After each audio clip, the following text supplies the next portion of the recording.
মৰমৰ ছাত্ৰ ছাত্ৰীসকল, আজি অষ্টমমান শ্ৰেণীৰ বিষয় সমাজ বিজ্ঞানৰ এটি পাঠ আলোচনা কৰিবলৈ আগবাঢ়িছোঁ। পাঠটি আলোচনা কৰিবলৈ যোৱাৰ প্ৰথমতে তোমালোকে কেইখনমান ছবিলৈ মন কৰাচোন। এই ছবিকেইখন তোমালোকে চোৱাচোন। নিশ্চয় ছবিকেইখন চাই তোমালোকে অনুমান কৰিব পাৰিছা যে এই ছবিকেইখন কিহৰ ছবি। নিশ্চয় তোমালোকে গম পাইছাই যে ছবিকেইখন হ'ল সাগৰ আৰু মহাসাগৰৰ ছবি। অৰ্থাৎ আজি আমাৰ আলোচনা কৰিবলৈ লোৱা বিষয়টি হ'ল সাগৰ মহাসাগৰ। পাঠ নং 5। ছাত্ৰ ছাত্ৰীসকল, ইতিমধ্যেই ষষ্ঠ শ্ৰেণীৰ সমাজ বিজ্ঞানৰ পাঠ্যপুথিত তোমালোকে পৃথিৱীৰ প্ৰধান মণ্ডলসমূহ এই পাঠটিত পৃথিৱীৰ মণ্ডলসমূহৰ বিষয়ে গম পাইছাই। ভূপৃষ্ঠৰ প্ৰায় ৭১% জলভাগে আগুৰি আছে আৰু প্ৰায় ২৯% স্থলভাগে আগুৰি আছে। যিহেতু আমাৰ পৃথিৱীৰ বেছি অংশ পানীয়ে আগুৰি আছে, সেয়েহে আমাৰ পৃথিৱীখনক নীলা গ্ৰহ বুলিও কোৱা হয়। যদিও পানীৰে ভৰা এটি গ্ৰহৰ আমি বাসিন্দা, তথাপিও সততে নিৰ্মল পানীৰ অভাৱ আমি অনুভৱ কৰোঁ। ইয়াৰ প্ৰধান কাৰণ হ'ল সাগৰ আৰু মহাসাগৰৰ পানী লুণীয়া। এই বিস্তীৰ্ণ যি জলভাগ, এই বিস্তীৰ্ণ জলভাগক আকৌ 5টা ভাগত ভাগ কৰা হৈছে আৰু প্ৰত্যেকটো ভাগকেই একোখন মহাসাগৰ বুলি কোৱা হয়। এই 5খন মহাসাগৰ হ'ল প্ৰশান্ত মহাসাগৰ, আটলান্টিক মহাসাগৰ, দক্ষিণ মহাসাগৰ, উত্তৰ মহাসাগৰ আৰু ভাৰত মহাসাগৰ। এই 5খন মহাসাগৰে আগুৰি থকা স্থলভাগ অৰ্থাৎ এই মহাদেশসমূহক দেখাত একোটা দ্বীপ যেনহে লাগে। মহাদেশ বা দেশৰ ওচৰৰ মহাসাগৰৰ একোটা অংশকে সাগৰ বুলি কোৱা হয়। অৰ্থাৎ দেশ বা মহাদেশৰ ওচৰে পাজৰে থকা একোটা অঞ্চলক অৰ্থাৎ মহাসাগৰৰ একোটা অংশক সাগৰ বুলি কোৱা হয়। তিনিওফালে স্থলভাগে আগুৰি থকা সাগৰ মহাসাগৰৰ একোটা অংশক উপসাগৰ বুলি কোৱা হয়। অৰ্থাৎ উপসাগৰসমূহৰ তিনিওফালে মাটিৰে আগুৰি থাকে। ইয়াৰে খুব সুন্দৰ উদাহৰণ হ'ল বংগোপসাগৰ। এই মেপখনত তোমালোকে মন কৰা যে ইয়াত বে অফ বেংগল অৰ্থাৎ বংগোপসাগৰত তিনিওফালে স্থলভাগে আগুৰি আছে। গতিকে এই তিনিওফালে স্থলভাগে এনেদৰে আগুৰি থকা সাগৰৰ বা মহাসাগৰৰ অংশটোক কোৱা হয় উপসাগৰ। আমাৰ পৃথিৱীৰ বয়স বৰ্তমানলৈকে প্ৰায় ৪৫০০ নিযুত বছৰ অতিক্ৰম হৈছে। এই এক দীঘলীয়া কালত ই নানা ধৰণৰ পৰিৱৰ্তনৰ সন্মুখীন হৈ আছে।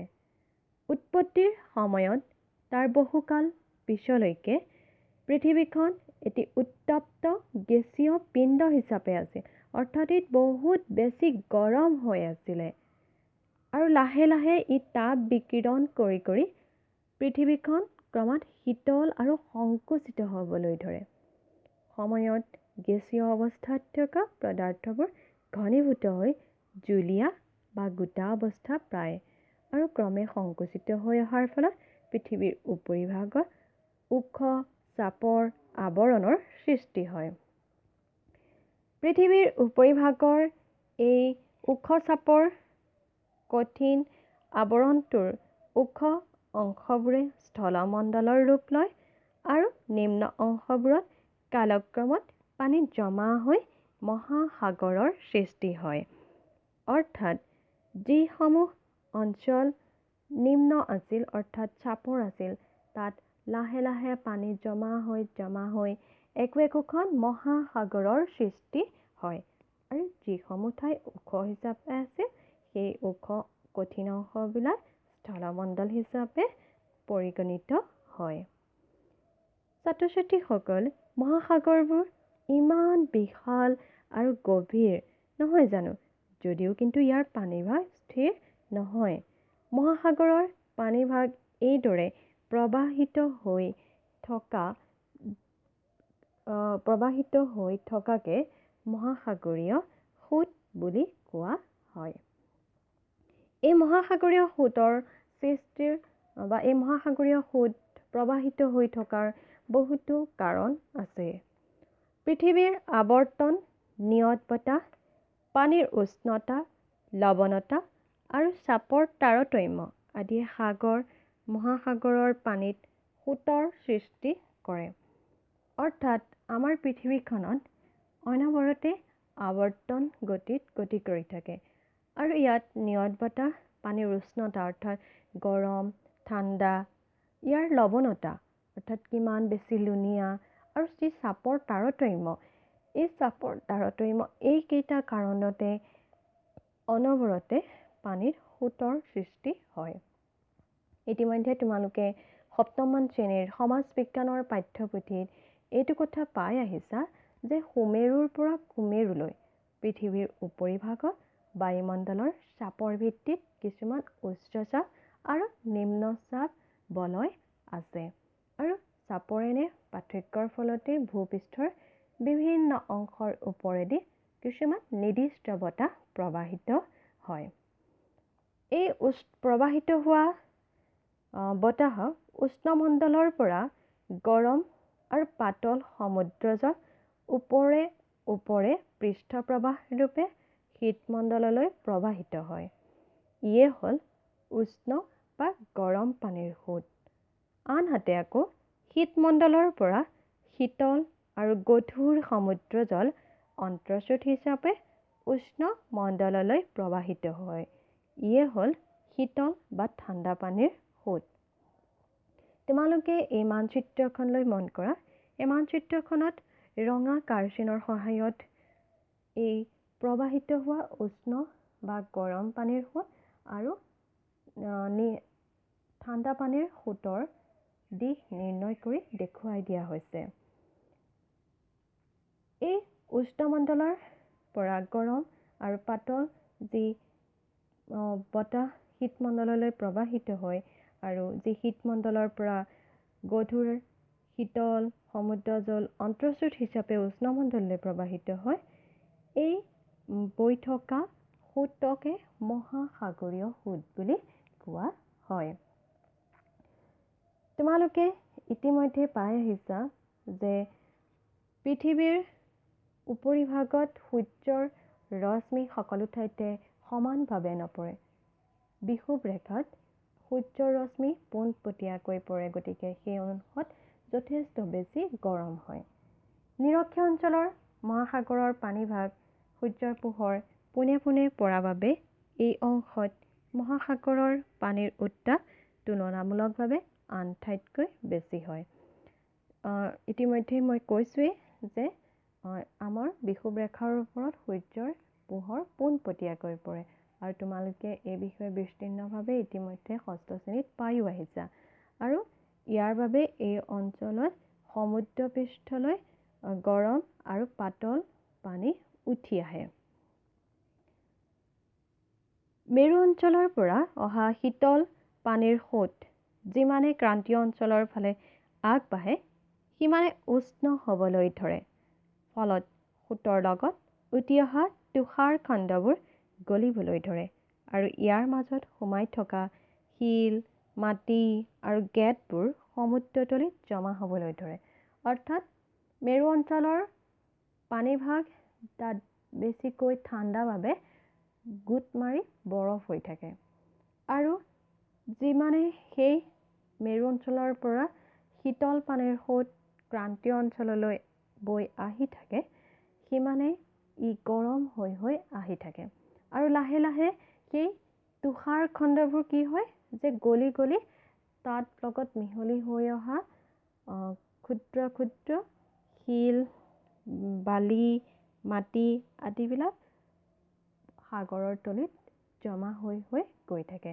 গতিকে সেই ঠাইবিলাক যথেষ্ট গভীৰতা কমি কমি আহি থাকে। আৰু এই প্ৰক্ৰিয়াই সেই ঠাইত সমুদ্ৰৰ গভীৰতা কমাই আনে। এনে ঠাইবোৰত মাছৰ খাদ্য প্লেংটন বা প্লাৱক যথেষ্ট পৰিমাণে পোৱা যায়। সেয়েহে এনেবোৰ ঠাই পৃথিৱীৰ উৎকৃষ্ট মৎস্যক্ষেত্ৰ হিচাপে পৰিগণিত হৈছে। ইয়াৰ উদাহৰণ হিচাপে আমি ক'ব পাৰোঁ জাপানৰ চাৰিওপিনে থকা সাগৰবোৰ আৰু উত্তৰ আমেৰিকাৰ পূব উপকূল এনে মৎস্যক্ষেত্ৰৰ খুব সুন্দৰ উদাহৰণ। শীতল আৰু গৰম পানীৰ সোঁত লগা ঠাইৰ আন এটা উল্লেখযোগ্য বৈশিষ্ট্য হৈছে যে এনে ঠাইত ঘন কুঁৱলীৰ সৃষ্টি হয়। উষ্ণতাৰ পাৰ্থক্যৰ বাবে তেনে ঠাইবোৰত ধুমুহাৰো সৃষ্টি হয়। গতিকে ঘন কুঁৱলী আৰু ধুমুহা এই দুয়োটাই লগ লাগি তাত জাহাজ চলাচলৰ ক্ষেত্ৰত যথেষ্ট সমস্যাৰ সৃষ্টি কৰে। সাগৰীয় ঢৌ। ছাত্ৰ ছাত্ৰীসকল, নিশ্চয় তোমালোকে সাগৰ দেখিছা আৰু তোমালোকে এইটো কথাও মন কৰিছা যে সাগৰৰ পানীভাগ সকলো সময়তে উঠা নমা কৰি থাকে। সাগৰৰ ওপৰেৰে প্ৰবাহিত বতাহৰ হেঁচাত সাগৰ পৃষ্ঠত ঢৌ বা তৰংগৰ সৃষ্টি হয়।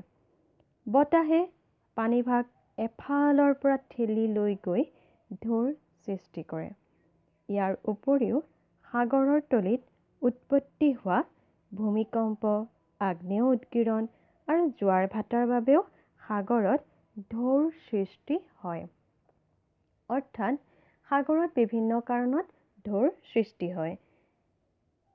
ইয়াৰ উপৰিও যেতিয়া সাগৰৰ তলিত ভূমিকম্পৰ সৃষ্টি হয় তেতিয়া ইয়াত সাগৰৰ বুকুত প্ৰকাণ্ড প্ৰকাণ্ড ঢৌৰ সৃষ্টি হয়, যাক আমি চুনামি বুলি কওঁ। চুনামি এটা জাপানী ভাষা। চু মানে পোতাশ্ৰয় আৰু নামি মানে ঢৌ। গতিকে সাগৰৰ এই যেতিয়া চুনামিৰ সৃষ্টি হয় তেতিয়া ইয়াৰ ঢৌ প্ৰায় 30 মিটাৰ পৰ্যন্ত ওখ হ'ব পাৰে, অৰ্থাৎ ওপৰলৈ উঠি যায়। ছাত্ৰ ছাত্ৰীসকল, তোমালোকে এই পাঠটিৰ যথেষ্ট দীঘলীয়া যদিও মই সময়ৰ অভাৱৰ বাবে তোমালোকক আজি মহাসাগৰীয় সোঁত আৰু সাগৰীয় ঢৌৰ বিষয়েহে আজি আলোচনা কৰিলোঁ।